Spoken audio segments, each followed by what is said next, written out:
皆さんこんにちは。前回の動画、堺法一の龍華木刀図の続きをいたします。こちらの牛の背中に子供が乗っている絵は、古典作品ではしばしば見られるモチーフなんですよ。もともとは前画に十牛図というものがあります。禅の悟りを開く段階を子供と牛を使って象徴的に簡潔に表現したものです。この牛は自ら手綱を取ってまっすぐ家に帰っていきます。そして頭の上には柳がしだれています。ではここで実際にお稽古した生徒さんの作品を拝見しましょ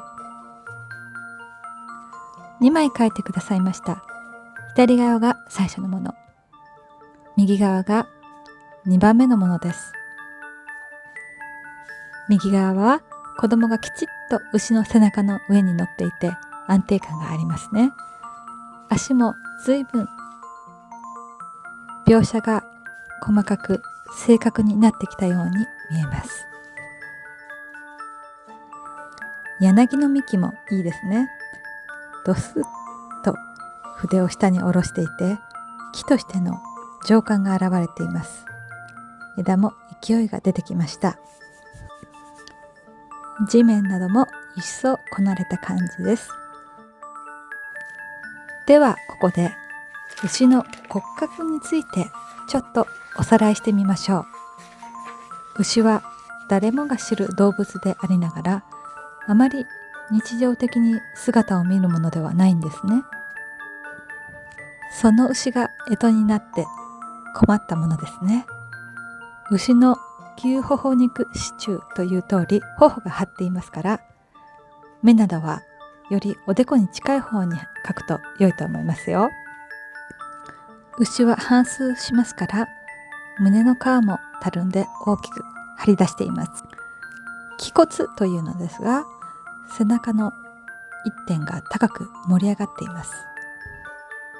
法一はこれをデフォルメして描いていますから、私たちもその面白みをたどってみましょう。筆を側筆に使って左右に滑らせて動かすことがポイントです。こうですね。何度も説明しているうちに真っ黒になってしまいました。子供を描いてみましょう。上げ巻きという髪型をしていますね。体の柔らかい感じを出すために直線気味にならないように丸みを帯びた線で描いていきます。手足が前へ出ますと子供らしい動きがあっていいですね。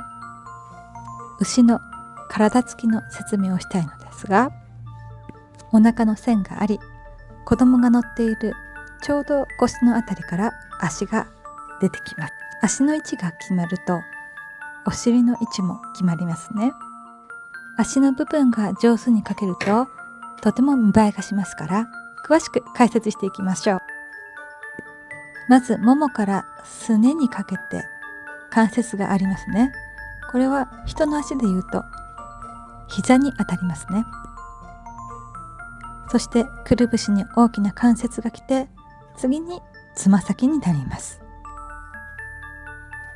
ここで牛の足の筋肉の強さを描くために、乾いた筆で前側、後ろ側と二筆に分け、最後をキュッと止めて線を膨らませ、関節の部分を描きます。次に足の甲を描き、真っ黒な墨で蹄の割れたつま先を描きます。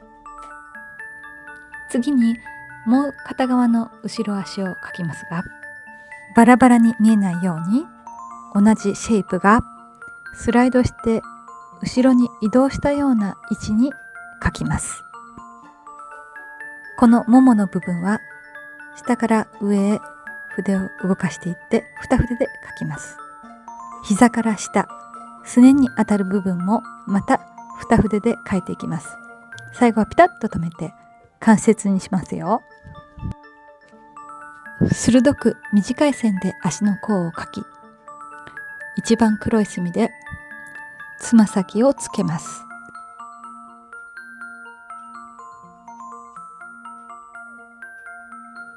前足も描いていきましょう。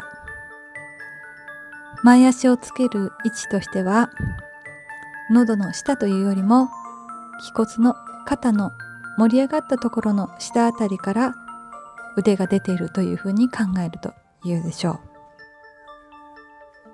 ここもやはり二筆ずつでピタッと筆を止めて関節を描きながら描いていきます。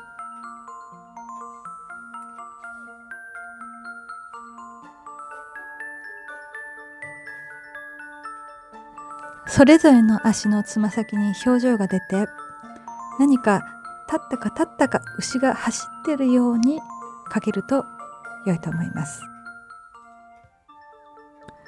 最後に向こう側の前足は足をキュッと上に切り上げていて、こうした線の形の描き方は法一らしいなと私は思っています。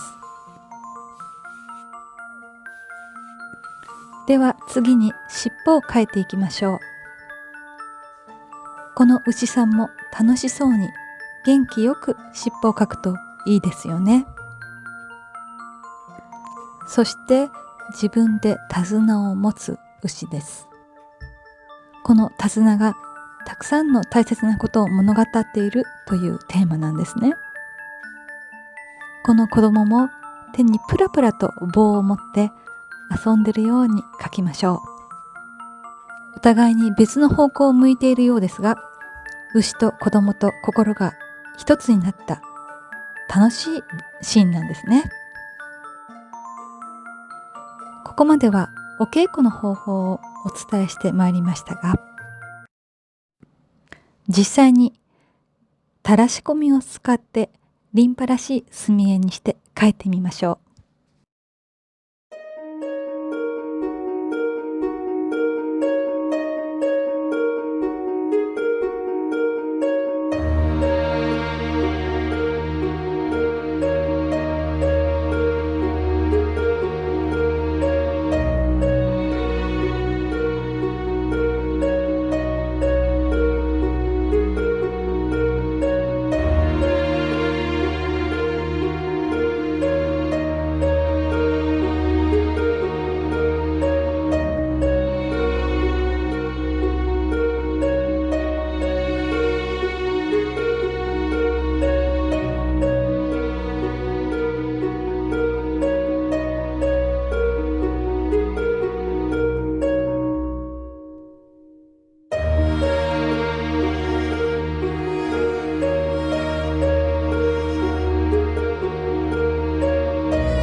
最後に柳の木に点などをあしらってまとめます。